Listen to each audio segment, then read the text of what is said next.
contributed to the improvement in economic activity during the period. The latest business and consumer confidence surveys reflected improved sentiments on the back of easing inflationary pressures and strong optimism about economic conditions. Since the last MPC meeting, headline inflation has declined further to 13.7% in June 2025 from 18.4% in May, the lowest reading since December 2021.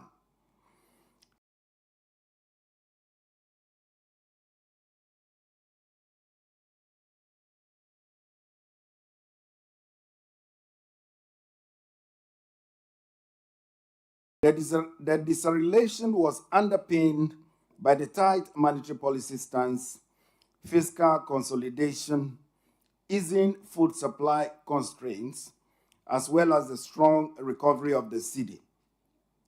In line with the easing underlying inflation pressures, the bank's main core inflation measure, which excludes energy and utility items, has declined markedly. Similarly, inflation expectations by banks, consumers, and businesses are broadly anchored. Growth in monetary aggregates remained subdued during the first half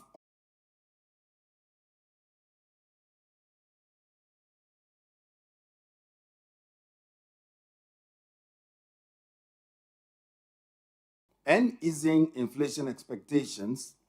Interest rates at the short end of the money market have declined sharply and in turn reduced the cost of government borrowing.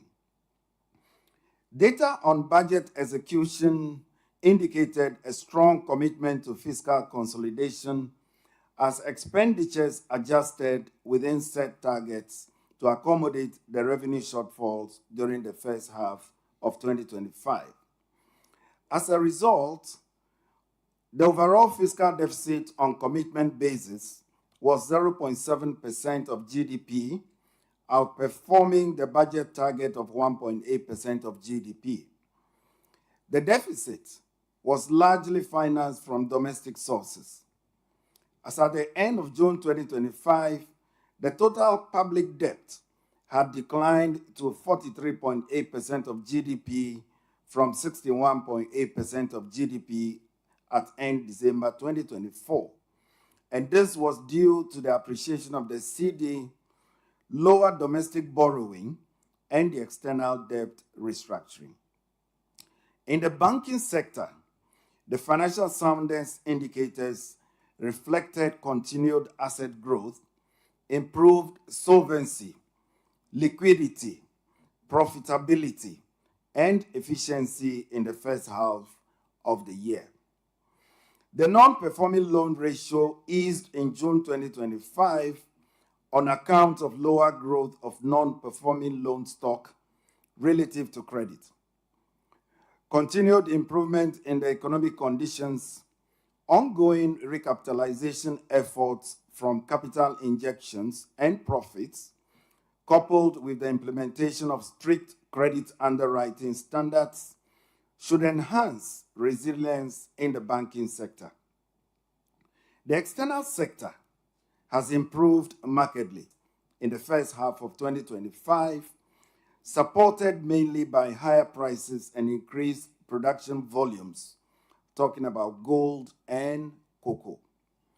The current account surplus, together with the outturns in the capital and financial accounts, culminated in an overall balance of payment surplus of $2.2 billion US, significantly higher than the $588.5 million US recorded in June 2024. On this score, our gross international reserves stood at $11.1 billion US as at the end of June 2025, which is equivalent to 4.8 months of imports of goods and services compared to $8.9 billion US or 4 months of imports cover as at end December 2020. Favorable commodity service. On the back of the strong external sector performance, and in the year to 25th July 2025, the cedi appreciated by 40.7% against the US dollar, 31.2% against the British pound, and 24.2% against the euro.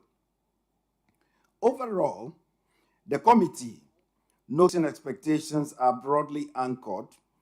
External buffers have strengthened, also shows that headline inflation is expected to decline further in the third quarter of 2025 and trend within the medium-term target of 8 plus or minus 2% by the end of 2025, earlier than initial projections.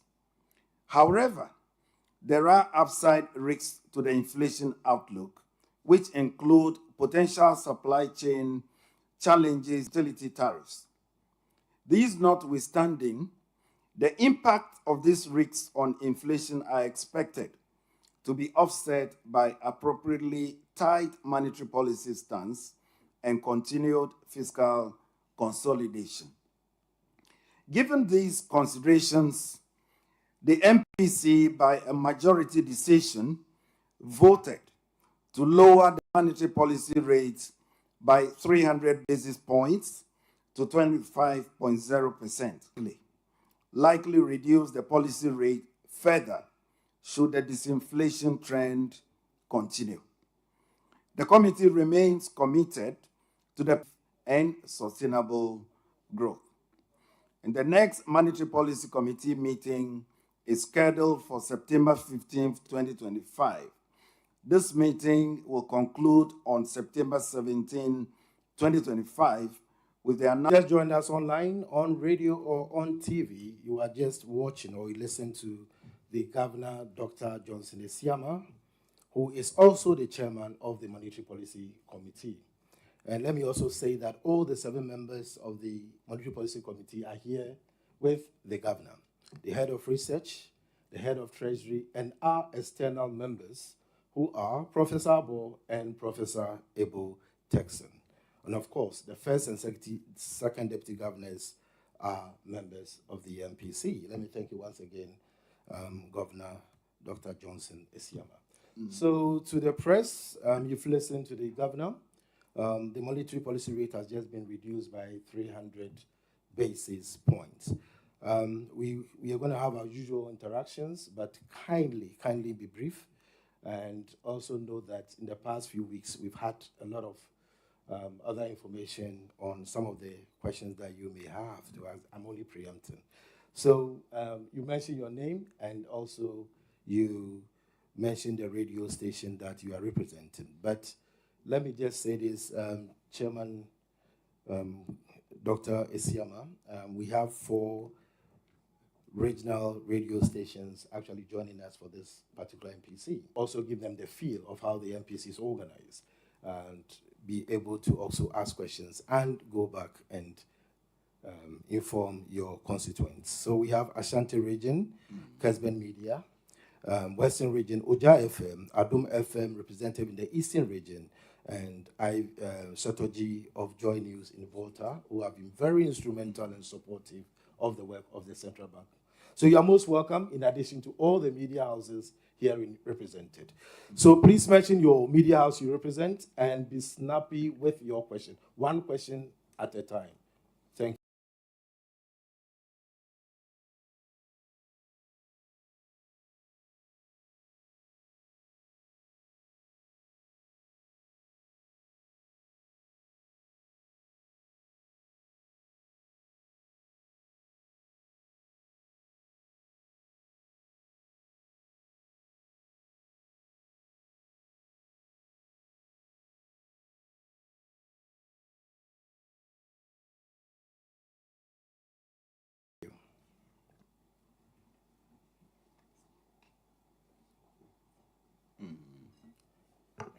All right, thank you very much, Governor. My name is Lord Nate. I write for 3news.com. Governor, my question has to do with the banking sector. So during the opening of the 125th MPC sitting, you mentioned that the non-performing loan ratio remains elevated at 23.1%, warranting continuous supervisory attention. So, Governor, I want to find out from you what accounted for this figure, the 23.1%, and what the governor or the Bank of Ghana will be doing to address with this. I have a related question, so please, if you... Lord, kindly keep it there. We'll come back to you. Let's hear from others as well. Please go ahead, Asasi Radio. Thank you very much. My name is Nanoya Ankra. I report for Semaphore USA and Asasi Radio.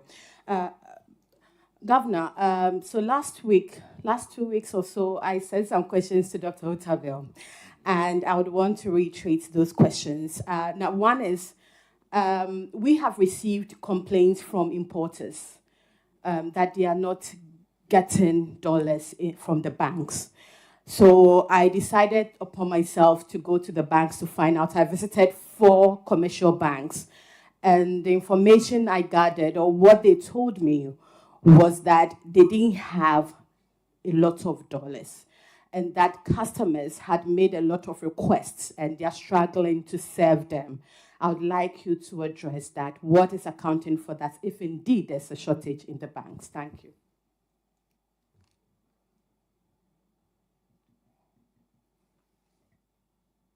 Yes, go ahead. Okay. Thank you very much. I'm Nettie Nettie from City FM and Channel 1 TV. To the question of the shortage at the banks, just a follow-up. There is, I would say, allegation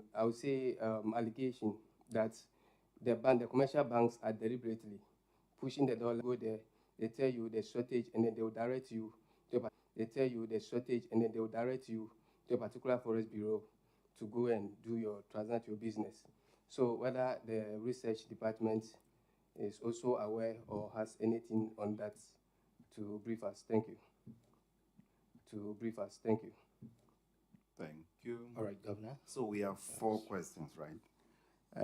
Let me start with the last one first. Is the bank is a managed floating regime? We don't have a fixed exchange rate, so we don't have a particular rate. That we peg or defend against the US dollar.